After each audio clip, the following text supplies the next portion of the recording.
Today we're gonna see 8 mind-blowing fantasy books that probably you didn't know existed. Let's then see these books in the matrix of mind-blowing and how unknown those books are. And what I mean with mind-blowing books are those that have incredible magic systems, those that I really truly believe are fantastic. And then barely known are those books that, although are 5 stars for me, they have less than 30,000 ratings on Goodreads. And let's start with the Winnowing Flame trilogy with the first book, The Ninth Reign. This story, it's truly unique. It has a fairly character-driven side. The pacing, it's somewhat on the slower side, but the plot itself, what happens and the depth of our characters will really truly steal you.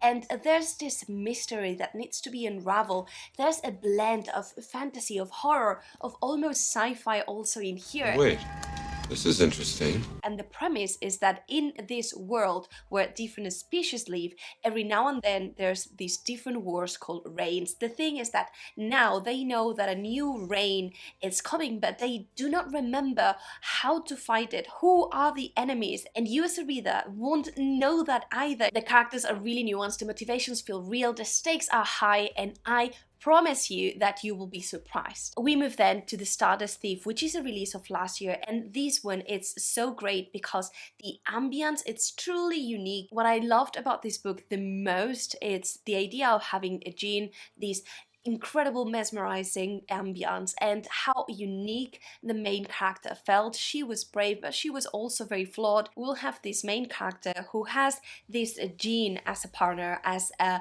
bodyguard, and together they are the Midnight Merchant, and their main task is to retrieve ancient magical objects. But what we will see is that in this Arabian setting there's a lot of different politics involved, and Argyle will be set on this mission to retrieve something that is really truly dangerous. And overall, this story felt as a mind-blowing fairy tale to me. We move now to the Paper Menagerie by Ken Liu. This is a collection of different short stories. This is not specifically fantasy, there's a lot of sci-fi here. Therefore, the mind-blowing element, it's not because of the magic, but because the different stories really will blow your mind. You will have not only the sense of how beautiful the different stories are written, but also how unique those pieces are. And reading this collection of stories, I felt a wide variety of emotions. I felt really sad, cheerful, emotional, and it's truly phenomenal. And we will continue with an exception here because I want to share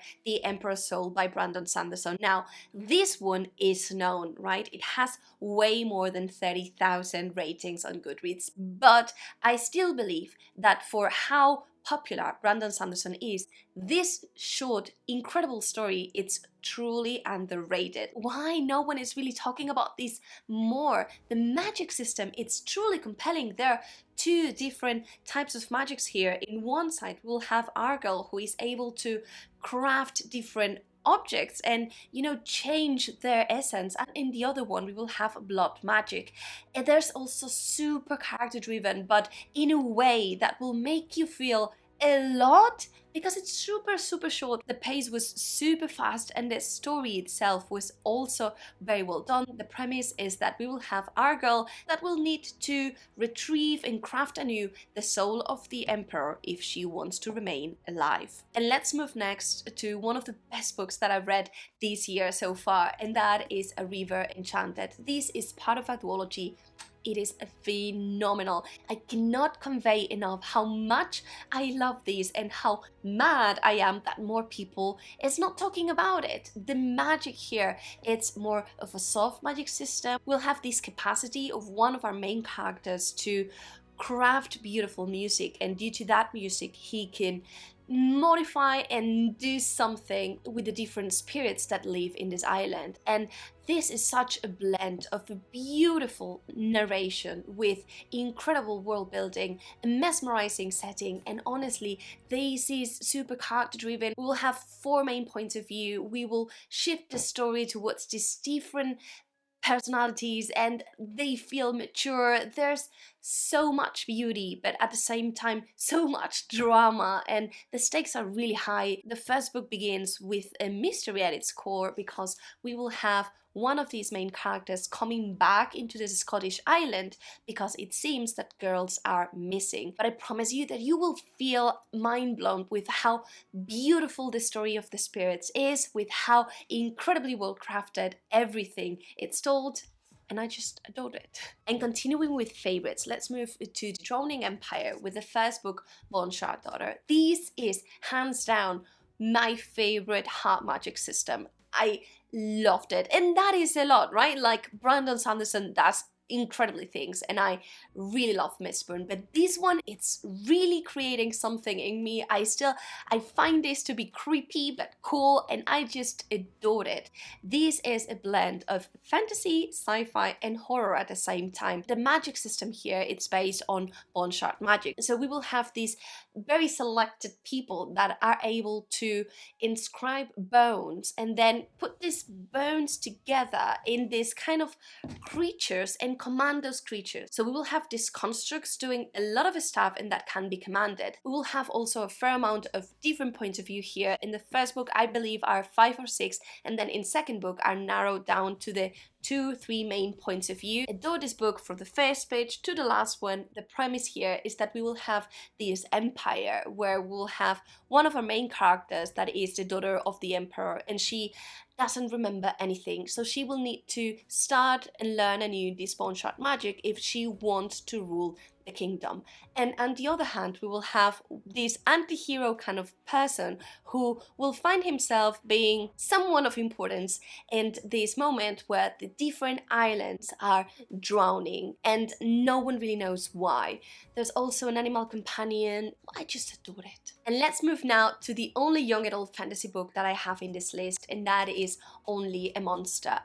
The great thing about this book, it's no other than the magic system. And to me, it was not only mind-blowing, but it really made me think and to question what would I do. Listen, in this world, monsters are people that have the ability to steal time. So that means that with that time that they steal, they can travel, right? They can time travel. And that's the main thing that for me made it a book worth the read. For each second that they want to travel to the past or to the future, they need to steal that from other people. Therefore, they're monsters because they can easily kill you, right? And we will have here the story of a girl that really doesn't know that she is a monster, and she finds herself in a very complex situation. She will find herself trying to right some wrongs. This has been pitched as almost a fantasy romance where we will have this monster and monster hunter, and that's not at all that vibe. And last but not least, we have one of my favorite books of all time, and that is Sword of Kaigen. Now, if you've been in Booktube for a little while, or if you are more used to read indie books, then yes, you might probably know about Sword of Kaigen, but still, this is such an incredible book for the less ratings that it has and how it is not that popular by a lot of people.